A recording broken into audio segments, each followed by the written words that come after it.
Hello friends, welcome to my YouTube channel. In this video I am going to show you how to remove reels from Facebook. So if you want to remove reels from your Facebook feed, so what you have to do is, first of all, just open your Facebook app. So when you open your Facebook app, here you will see two options: stories options and reels options. So want to remove reels from your Facebook feed, what you have to do is, here you will see three of 1 2 3 4 5 reels.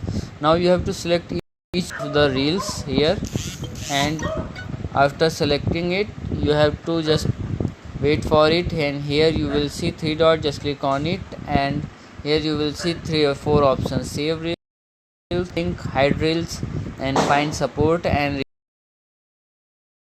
report. You have to click on hide reels like this, and again you have another of them, and you have to select five, the given five reels, and you have to click on hide reels. After that you will see that the reels from your Facebook has been removed. So if you like the video, please like my video and also subscribe my channel for more videos like this. Thanks for watching.